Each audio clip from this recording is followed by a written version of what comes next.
அஸ்ஸலாமு அலைக்கும் friends, welcome to நுஹாஸ் vlog. இந்த விலாக் ஒரு சூப்பரான முருங்கைக்காய் சால்னா எப்படி செய்யலான்னு பார்க்கலாம். வாங்க வீடியோக்குள்ளே போகலாம். முருங்காய் வந்து நல்லா கட் பண்ணி வாஷ் பண்ணி வச்சுருக்கிறேன். ஒரு 2 பெரிய வெங்காயம், ஒரு 2 தக்காளி கட் பண்ணி வச்சுக்கோங்க. பச்சை மிளகா, ஒரு 2 வெங்காயம், ஒரு துண்டு தேங்காய், ஒரு 3 தக்காளி சேர்த்து நல்லா ஃபைன் பேஸ்ட்டாக நல்லா அரைச்சி வச்சுக்கோங்க. ஸ்டவ் ஆன் பண்ணி குக்கரை வச்சு எண்ணெய் ஊற்றி எண்ணெய் சூடானதும் நம்ம கட் பண்ணி வச்ச வெங்காயத்தை சேர்த்து நல்லா வதக்கிக்கோங்க. கொஞ்சம் சால்ட்டும் கொஞ்சம் மிளகாய் தூளும் சேர்த்து நல்லா வதக்கிக்கோங்க. நல்லா வதங்கினதும் தக்காளியும் சேர்த்து நல்லா வதக்கிக்கோங்க. வதக்கிட்டு கூடவே பச்சை மிளகாவும் சேர்த்து நல்லா வதக்கிட்டு ஒரு ஸ்பூன் இஞ்சி பூண்டு பேஸ்ட்டு போட்டு நல்லா வதக்கிக்கோங்க. வதக்கிட்டு நம்ம கட் பண்ணி வச்ச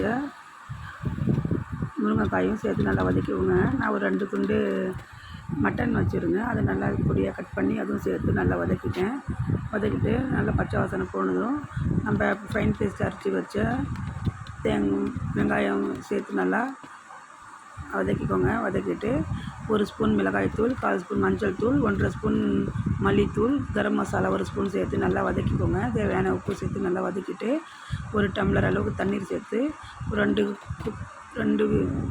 2 விசில் விட்டு இறக்கிடுங்க. ஒரு சூப்பரான முருங்கைக்காய் சால்னா ரெடி ஆகிடும். இது வந்து நம்ம